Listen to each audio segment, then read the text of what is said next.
Okay. Ooh, I can move between the screens and then I get to, okay. Pulling windows between screens, all sorts of fun. Okay. Management meeting, the 12th of September. Quentin, what do you got? I think the one thing that I think might be good to chat about with you also here, David, instead of just the Bryce, Michelle, and I, is this download screen. So we have to figure out what we want it to look like to get an ideal redesign. Right. So what I figured out is I had an interview that I was working on where there were multiple bundles, and it became really obvious how there's no consistent hierarchy or spacing appropriate between the different elements on the screen. But I think we'll have this anytime when there are a lot of files to download, or there. I think having multiple bundles is a good idea too. Like if you're making having a bundle where you have a different cover sheet for instructions to the plaintiff, what they have to file in court, those are all like good practices. So I expect it will happen for us regularly. So the couple of things that I thought of, like one is, okay, this heading is heading level 5, and it should not be because there's no H4 on the screen. I think that was just to make it smaller somehow than this. These two buttons don't line up. No, that was the first one that jumped out at me. Line up with this either. And then there's not enough spacing. So we just need to think about what we want it to look like, and then I'm sure we can figure out a way to get it to look that way. Right. Another thought I had is are we ready to getting rid of some of this stuff here? Would make it easier for us to have changes to the alignment, I think. I think we also need to be aware that some users will be mobile. And so whatever changes we make need to either be responsive or take that into consideration. Yes, of course. Yeah. Because otherwise I just say, make it a grid. Well, yeah, I guess something that was discussed is do we think we still need this heading? I think we do if we have this button here, the checkbox. Yeah. But maybe we can get rid of the checkbox. We've gone back and forth on that. Make it just an option that the developer has to specify if they think it's important to not include it. But it's probably okay to default to include it. Now, when it says get a copy of the documents, okay. Yeah, I had to read that twice to understand whether or not it was calling there was some other email, but it's in this email. The email that you list via email, not in some other email. Yeah, I think just getting rid of the copy might help there. If the email and send button is clear enough, but it needs to be grouped with the bundle because there's a separate email button for each bundle. I was going to say my possibly hot take on this is that it's the alignment of the buttons isn't a huge deal, and the bigger issue is mostly that it's hard to tell at a glance the documents which documents is a document. If it was more, if there was honestly the MVP version of this would just be a box around all of the documents that are the view download buttons, and then that box continues to enclose the get a copy. I think that would be a lot better because it's easy. You can tell at a glance that it's oh, it's for these things.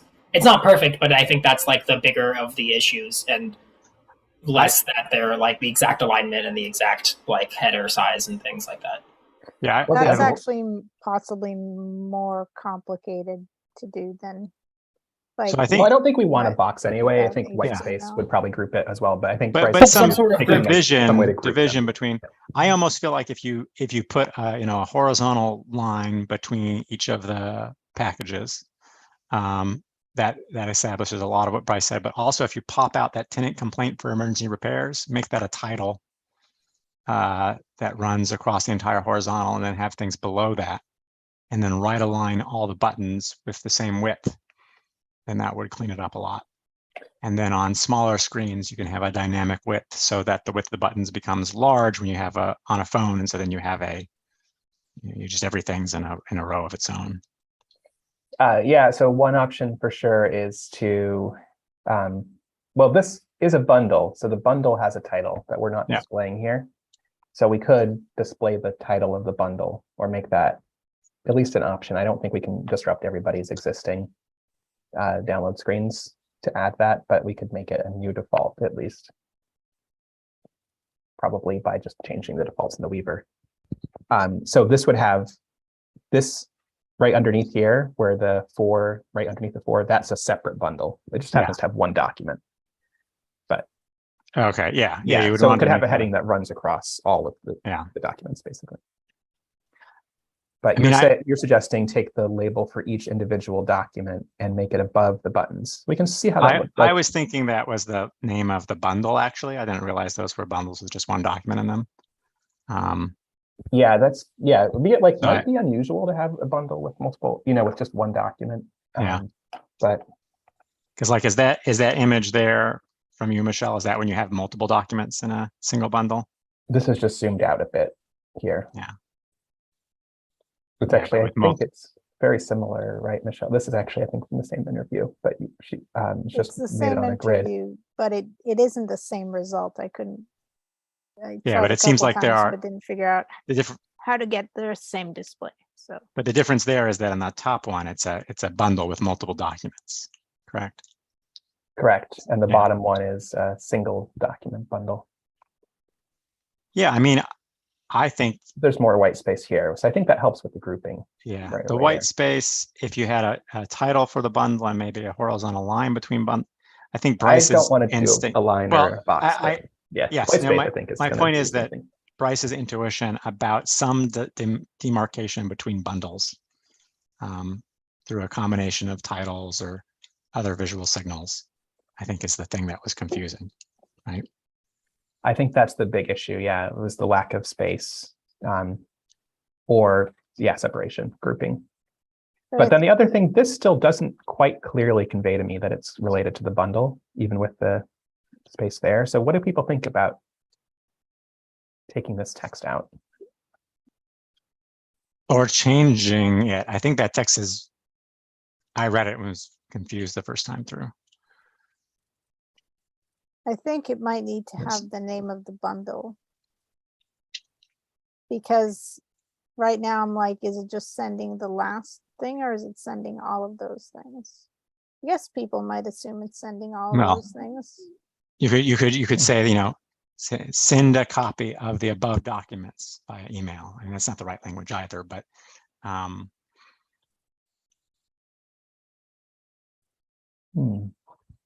Well, people could just put it in isolation on the screen, so without having the list of downloads, but that's not. All right, so you can't reference above, right? Yeah. Or it would get the contents of this bundle in email. And then as long as it's clear that there are bundles. Yeah, I don't think lay people know bundles. Well, we're not going to call them bundles, but it's, if it's saying get the contents of, if the bundle is named form 63, and then it says get the contents of form 63. Yeah, that's what I was saying. But I do like the idea of there being some hierarchy to that, so that it's clear that those documents are, live inside of a larger thing. Do we think that this text is important to include, or do you think the email button might be clear enough without the explanatory text? And do we think we need the include an editable copy? I wonder if you could get the same thing by getting rid of that text, moving the include an editable copy checkbox below, and then just be like an option for when you're hitting send. I think that we probably had a good reason to put it above there, which is that people wouldn't see it in time, essentially. And then without the heading, I don't know if people associate it with this. Yeah, that's the problem, is I'm not sure they associate it without the heading. I think you could probably, I don't like the language of that call out as it is.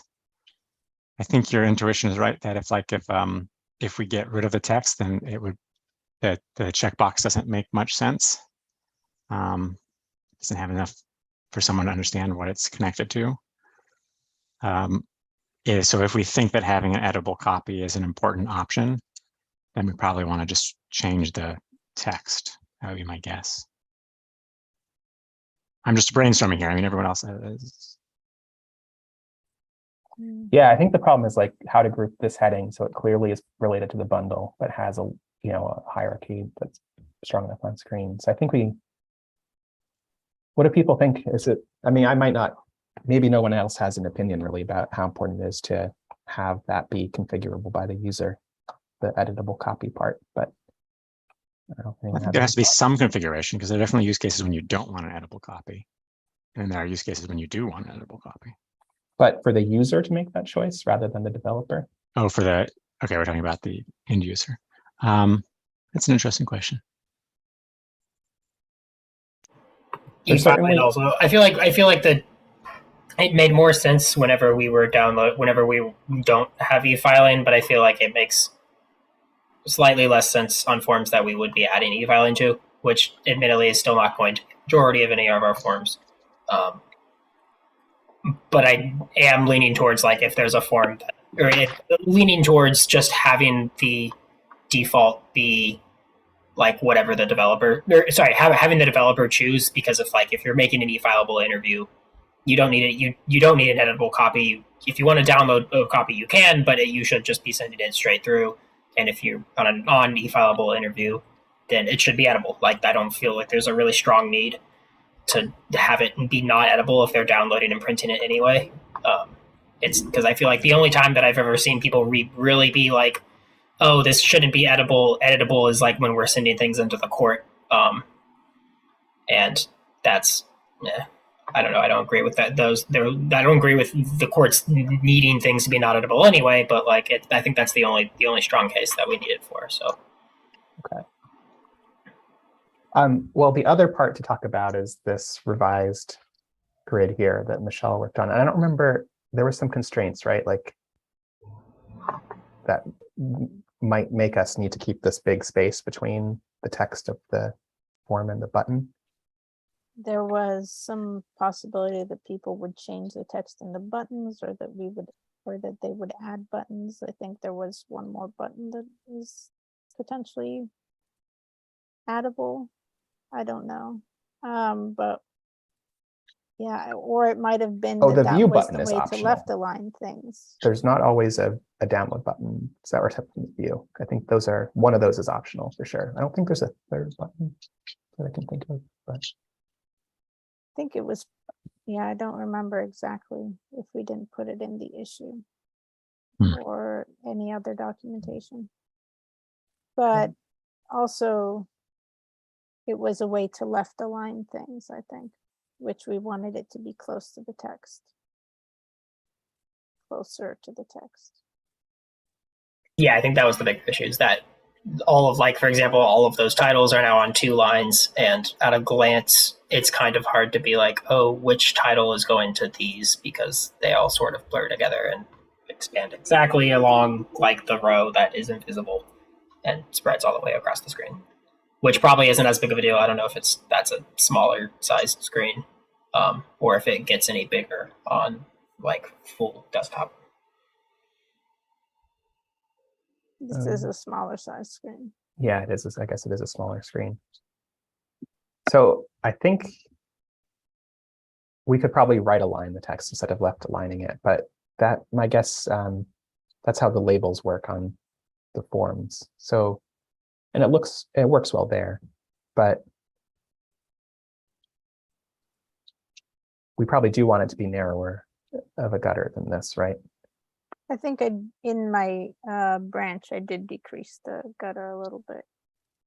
What is it like a separate table column with there's like an XMP TD between each one? It's a table, yeah, and each of those are cells. This white space the title and nope, that's not a cell. Oh, the title is a cell, and the buttons are a cell. They're both in the same cell. So this is a cell, and this is a cell, though the button cell begins here. I guess I'm confused why it needs that space then. I don't remember. We had a reason. That's all I can say. We can change it and see if with that reason rears its head again. I suppose if we want to keep the email button aligned with this column, Is that a factor? This has to be a fixed. So this fixed width is fine. This one just has a lot of left padding. Mhm. I don't have the arrows really. Maybe I can get them. Yeah. So like here, this cell ends here, and this Approximately, white yeah. space is all Part like- of the button. part of the buttons padding. Yeah. I guess I'm not really sure. Is that a factor in like how we can line up this button? Is that part of the issue? Or So shouldn't The- really be, it's not- like, I'm just gonna draw the cell here. right. Wait, is that just a So- single cell? There, Yes. the buttons are a single cell, okay. So, and there was a reason for that, something about allowing wrapping when, if people did give different text there and it was too long and it really did need to wrap. And it would be ugly, but it would allow wrapping. So these used to be left aligned, right?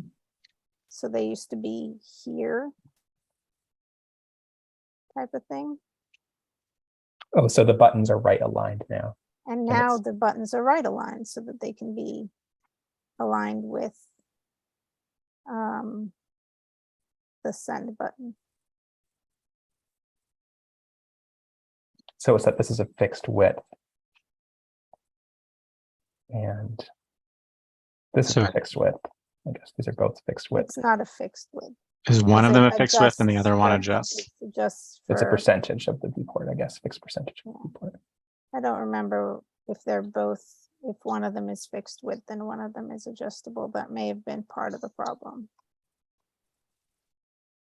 And Either, this if is they're its both own- percent, it would also end up with weird spacing at some point. So it might just be that the width of the screen, that there are some widths at which it looks normal and some widths at which it doesn't.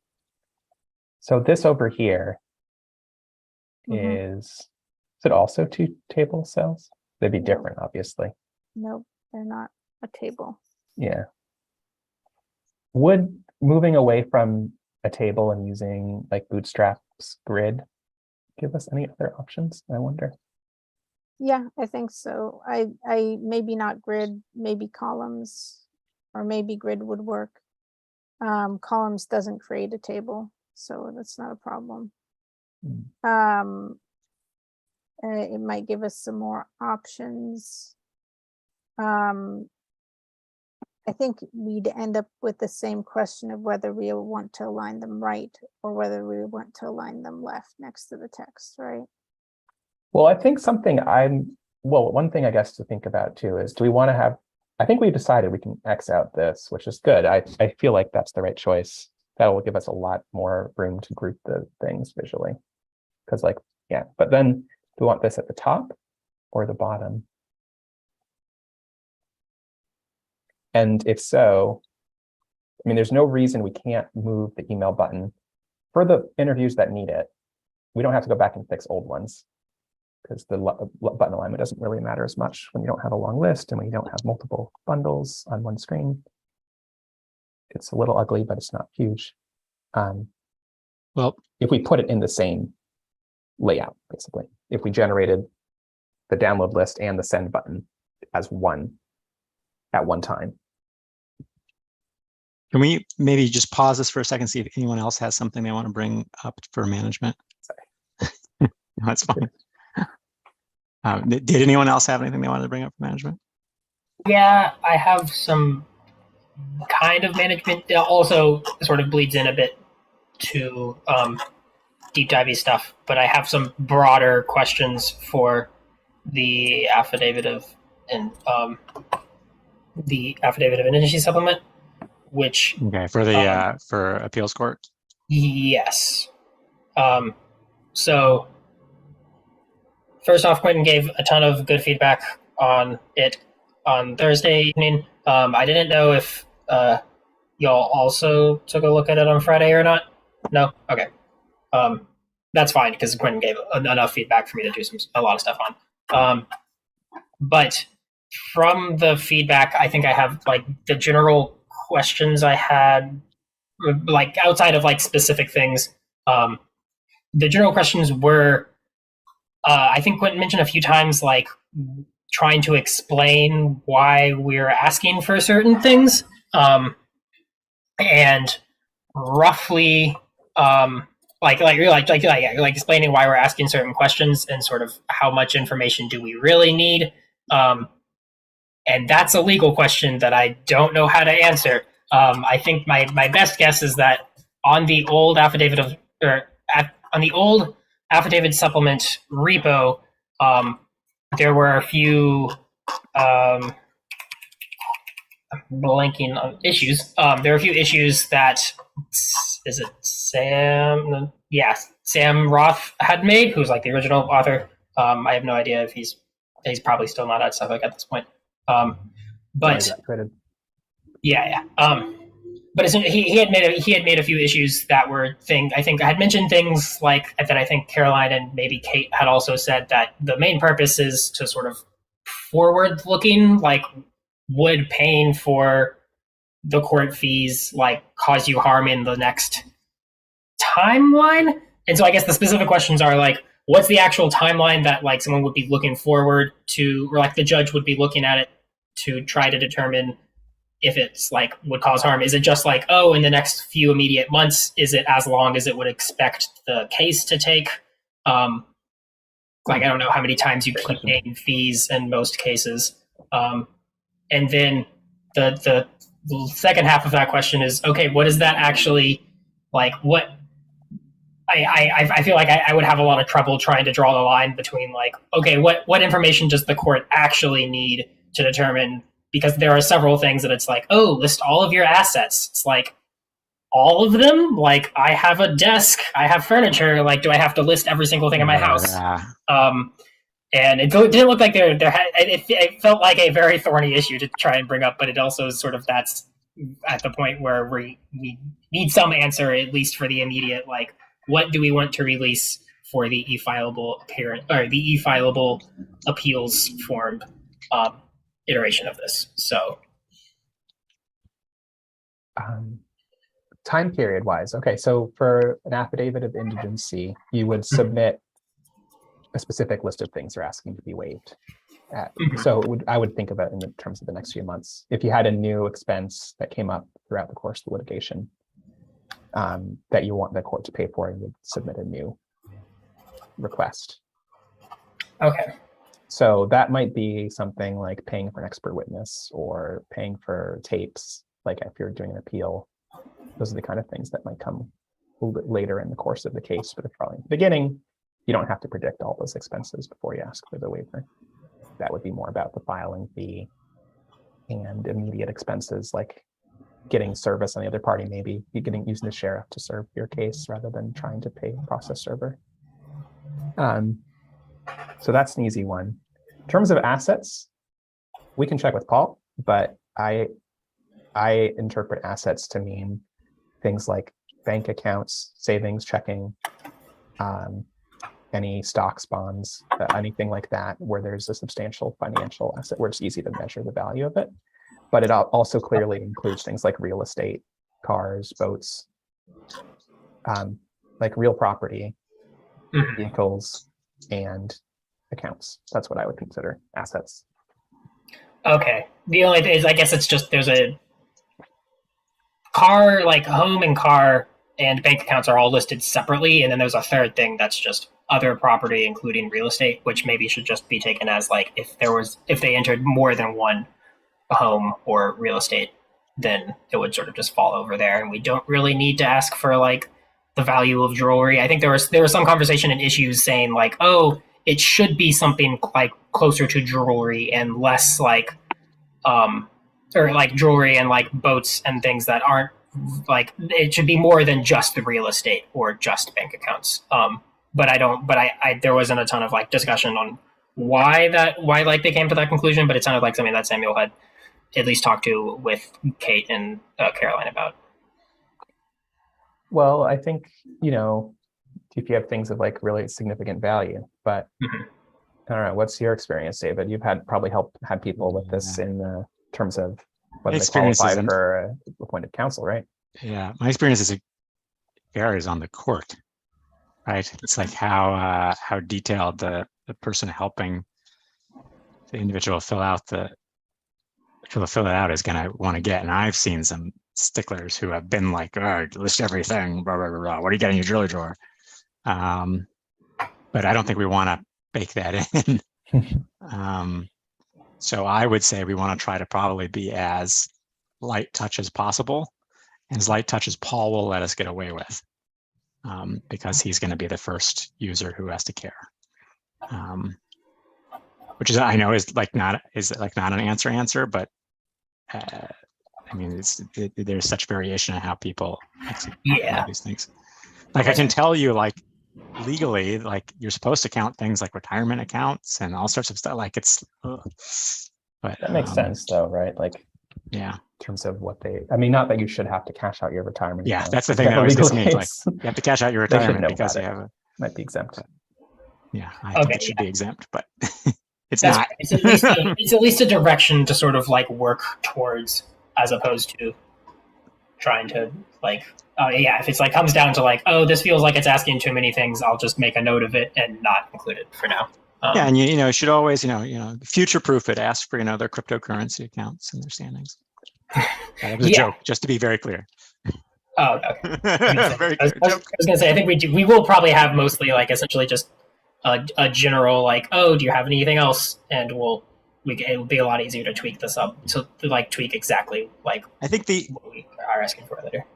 I think the approach we should take is that we are just trying to do as good as someone who had one of these, who found a form and was told to fill it out on their own. And if the court or whoever wants to be a stickler and dig deeper, they can do that later. We should just make sure that we don't write it in such a way that gets someone trapped. Right? So like, I'm thinking about a situation where like, we want to make sure that the language around like, these are all the assets I have is worded in such a way that if someone missed something in an honest mistake, it doesn't, there's no one going to put their feet to the fire or anything. Yeah, that's fair. We will definitely have, I think we can definitely word things such that it's good, and also like it's any wording we have will be better than like what's on the form right now. I don't know if I think I checked the instructions at some point, and the instructions are just like when you need to fill it out, and they don't say anything about like what does other property mean? It says nothing about that. It's just like, oh, fill this out if you do question C. So I think that actually might be the preferable approach. Yes. Yeah. Because we don't want to like start listing things and then have people start putting down more stuff than they need to. Yes. No, I agree. I think Carolina at some point had mentioned like making sure that some of like the expenses and stuff are clear, that it's like, oh, this expense includes all these other expenses that you might have. Which it's not clear from the form, but we can add things like, oh yeah, like if you purchase wood and like have your house heated by like wood fire in the winter, that counts for like heat. And so that's a thing that I'll try to make sure we don't lose on that side. But I agree that for at least most of the other stuff we'll be light touch. Yeah. You never want to like, this is just the defense attorney in me. You don't want someone disclosing more than they have to disclose. Yes. Yeah, that's fair. Okay. I think those are the only like broader questions I had there. There are a few other like more specific ones, but and more like implementation developer oriented. But I think that was sort of, I was good. I was like, I'm about to have to struggle with these questions. So cool. Light touch, and in the end, Paul is the one who decides whatever to let us get away with. Cool. All right, cool. Michelle. All right. So then we could go back a discussion of the buttons, the view and download. Where do we think that stood? I think we have some pretty good clarity now. So I think we're going to get rid of the checkbox and the heading that says get a copy of the documents in email. We think the email and then the send button is clear enough, basically, right? Yeah. as long as the developer has the ability to toggle the nature of the attachments. Yes, they do. Yeah. And then the other thing is, sounds like we might simplify some stuff if we make this, if we worry most about the alignment of the button when they're in a single container. Does that make sense to you too, Michelle? That we just basically modify the document download list HTML so that it includes a send button if you want it. To make it optional, we don't turn it on by default, but going forward, we'll get the nice grid alignment by That will putting it in one take some container. more fundamental changes and some integration of those two libraries. So, What do you mean? well, because the email send button, I think, is in a separate function at least, right? Right. Not That's what sure I'm if saying. it's in We a put it separate into the same module, but function. yeah. All right. Okay, so it sounds like there's some direction there. So any more, and maybe some type of, I think something else recalls some type of delineation, not the delineations that people really have strong feelings against being boxes or horizontal lines, but some type of maybe extra space or a heading title or something to make it clear bundles are different things. Yeah, and I think that means also putting a heading for each bundle. I think so. At least as a, I don't know if it should be a default because it will change a lot of existing interviews and it would be redundant in a lot of existing interviews too, but at least it should be optional. I don't know if it is even something that we output.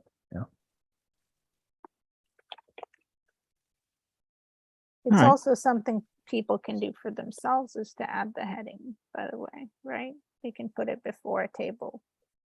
That is true, but we might want to control the white space so that it looks right as a default for them by putting on, we don't necessarily want to have them add a specific class to that heading. Mm-hmm. Yeah, just adding more padding to either the bottom of the bundle. That way when you get multiple bundles, there's just some more. And then that wouldn't interfere with their ability to add a heading. I mean, the point is some type of delineation, some type of signal. All right.